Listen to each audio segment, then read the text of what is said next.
রাত ৮টার মতো হয়ে গেছে। বাঁশবাগান দিয়ে হেঁটে হেঁটে বাড়িতে আসছি।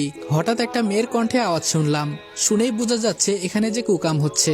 আমি ফোনের লাইটটা বাড়িয়ে দিয়ে বললাম, কে ওখানে? ওরা তাড়াতাড়ি কাপড় পরে আমার সামনে এসে বলল, কি গো আমার জামাই, তুমি এখানে?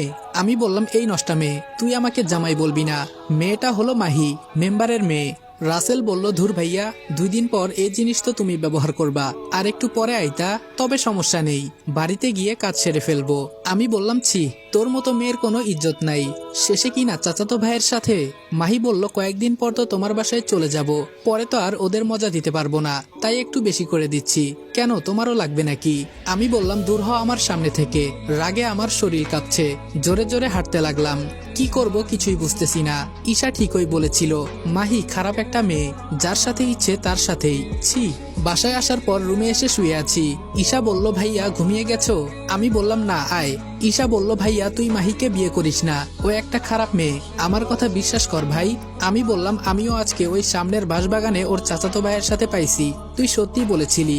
কি করব বল, এত টাকা তো আমি দিতে পারবো না। ঈশা বলল, ভাইয়া তুই কিছু একটা কর। আমি বললাম, কান্না করিস না, আমি দেখতেছি কি করা যায়। ঈশা বলল, ভাইয়া আমি কি কলেজে ভর্তি হব না?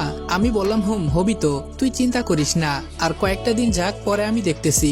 আম্মু বলল, কি রে তোরা খেতে আয়। ঈশা বলল, চল ভাইয়া, মা ডাকছে। আমি বললাম, আমি খাবো না রে, মনটা আজকে বেশি ভালো না।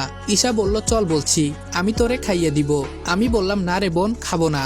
ঈশা বলল, না গেলে মায়ের খাবি, চল বলছি। ঈশা আমাকে ধরে নিয়ে খাইয়ে দিতে লাগলো। আসলে একটা বোন থাকা মানে ভালোবাসার কোনো শেষ নেই।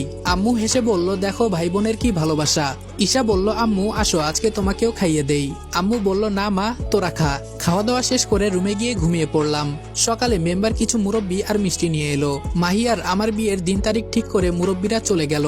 মেম্বার শুধু একা বসে আছে, আর আমি দেখতে পাচ্ছি ঈশা কান্না করছে। কি করব, আমার তো আর কেউ নেই যে আমাকে টাকা দিয়ে সাহায্য করবে, কেউ যে নেই আমার পাশে। মেম্বার বলল, রনি তোমাকে একটা কথা বলাই হলো না। আমি বললাম, জি আঙ্কেল বলেন। মেম্বার বলল, আঙ্কেল না, বাবা বলে ডাকবা।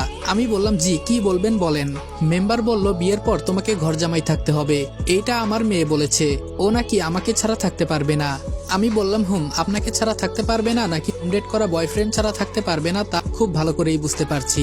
তাছাড়া ছেড়ে দেওয়া গরু তো কখনো বাদা ঘাস খেতে চাইবে না, ওদের তো 7 ঘাটের পানি না খাইলে হবে না। ছি। এখন মনটা চাইতেছে বাবার মতো আমি সত্যি সত্যি গলায় দড়ি দিয়ে আত্মহত্যা করি। একে তো আমি যদি ঘর জামাই থাকি তো ও সারাদিন ওর চাচাতো ভাইয়ের সাথে, এজন্য মনে হয় না আর কিছুই চিন্তা করতে পারছি না। মেম্বার বলল, কি চিন্তা করো জামাই? আমি মনে মনে বললাম, তোর মেয়েকে বিয়ে করলে তো জামাই বলবি। মেম্বার এবার একটু জোরেই ডাক দিল। আমি বললাম, জি কিছু বললেন? মেম্বার বলল, তাহলে তুমি ঘর জামাই থাকতে রাজি তো? আমি বললাম, না আমি পারবো না, আমার আম্মু আর ছোট বোনের কি হবে আমি চলে গেলে। মেম্বার বলল, যদি কিছু না মনে করো আরেকটা কথা বলবো। আমি বললাম, জি বলেন। মেম্বার বলল, তোমার মা আর তোমার বোনকে যদি চাও তাহলে আমি বিয়ে করতে রাজি আছি, দুজনকেই একসাথে বিয়ে করব, তাহলে সবাই একসাথে থাকা হবে। আমি সাথে সাথে মেম্বারকে বিশ্রী ভাষায় গালি দিয়ে বললাম, তোর সাহস তো কম না আমার মা আর বোনকে নিয়ে উল্টাপাল্টা কথা বলিস।